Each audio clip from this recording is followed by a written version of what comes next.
He was 80 years old when his body began to weaken.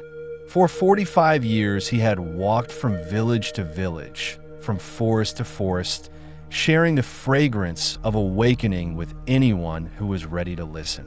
The body had served its purpose. The flame had done its work.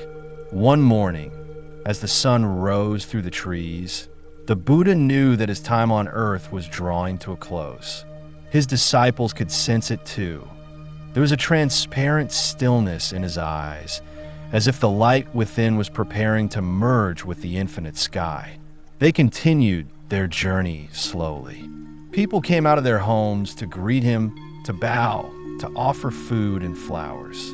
His voice that day was soft, tender, filled with compassion. The body was fragile, yet the presence around him was vast and unshakable. In the afternoon, they rested in the home of a humble man who had prepared a simple meal. The Buddha received it with gratitude, blessing the man and asking his attendant to tell him not to feel any sorrow, that the offering he had made was a great act of love. Soon after, the Buddha's body began to feel pain. He knew the moment had come, but there was no struggle, no trace of fear, only silence and clarity.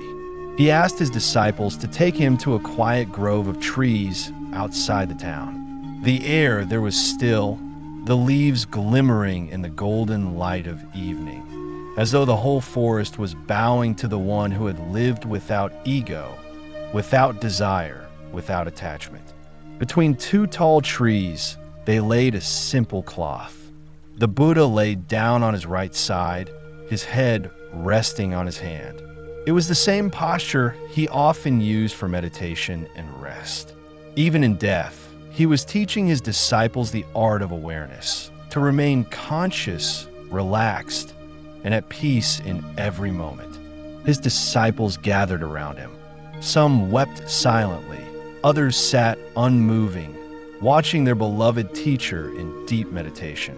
The air was filled with both grief and serenity, the kind of sacred atmosphere that exists when love meets truth. One of his closest disciples, Ananda, asked softly, "Master, who will guide us when you are gone?" The Buddha opened his eyes. His voice was faint but steady. "Be a light unto yourself," he said.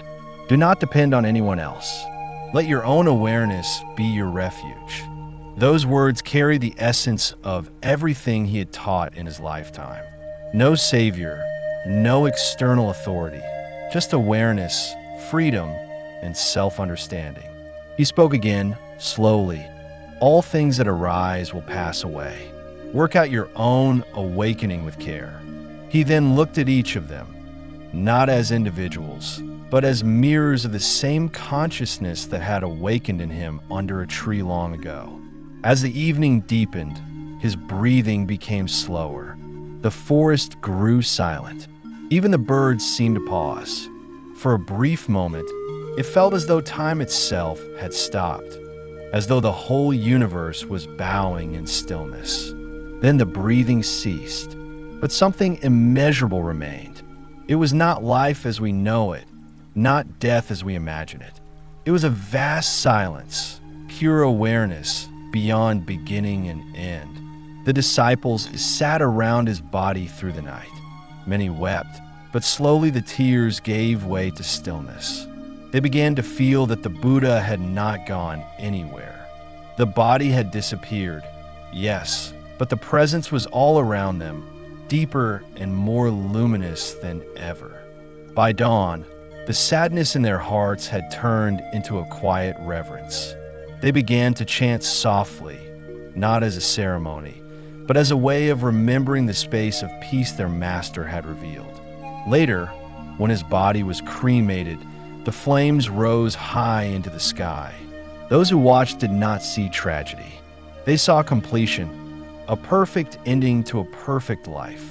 For this was not death as ordinary people know it.